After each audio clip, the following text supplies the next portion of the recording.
السلام علیکم. هومیوپیتھک ډاکټر شبیر احمد ستاسو خدمت کې حاضر یم. د کوم زلمو په مخ دانی وي یا د جینکو په مخ دانی وي دا ویډیو خاص طور د هغې دپاره ده. که چېرې ستاسو په مخ دانی وي، ځوانه کې وي، تېر سري وي او د هغې نه تاسو ډېر زیات تنګ یې او تاسو ډېر علاجونه کړي خو هغه څه فرق نه کېږي هغې سره، تاسو داسې میډیسن ښیم هومیوپیتھک چې هغه استعمال کوئ انشاءالله څو ورځو کې دننه دننه به ستاسو د مخ نه دانې هم ختمه شي، تېر سري هم ختمه شي او سکین مو بلکل صفا سوتره شي. د میډیسن باره کې معلوماتو نه مخکې تاسو ته یو څو مشورې درکوم، په هغې تاسو عمل وکړئ. انشاءالله ستاسو مخ نه به دانې د بخیر دوای استعمال نه ختمې شي.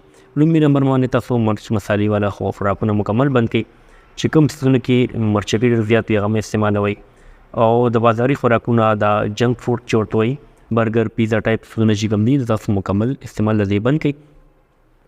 ډېر زیات سره کړي څیزونه مه استعمالوئ، تیل غوړي کم استعمالوئ او د اوبو استعمال ډېر سیوا کوئ. ډېر زیات بند ماحول کې تاسو مه پاتې کېږئ، نور ته ناسته کوئ او صفا سوتره ځان ساتئ. انشاءالله ستاسو مخ باندې به دانې نه راخیږي. باوجود د دې احتیاط تاسو به مخ باندې دانې ني ځوانه کې ني، د هغې لپاره تاسو ته میډیسن ښیم. یو لومړي نمبر باندې چې کوم میډیسن دی هومیوپیتھک هغه دی باربیرس اکوفولیم. باربیرس اکوفولیم تاسو راواخلئ په مدر ټینچر کې، ټیک شو. سهار ماښام 15 کترې دي تاسو اچوئ په یو ګوټو اوبو کې اغوس کړئ. دې سره بیلډونا 200 راواخلئ، سهار ماښام تاسو یو ګوټو اوبو کې دا اچوئ او څښئ.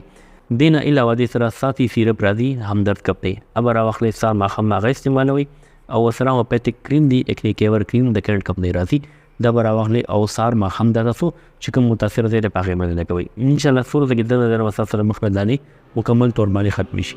ملګرو که ستاسو د ویډیو خوښه شوي وي داسې مستند مشورو او د مستند میډیسن باره کې معلوماتو لپاره زما د چینل ډاکټر شمیر پښتو خامخا سبسکرایب کړئ. زما دعا ده الله پاک دې ټولو ناروغو خلکو له شفا کامله نصیب کړي، الله دې ټولو خلکو سره زما مسلې ختمې کړي.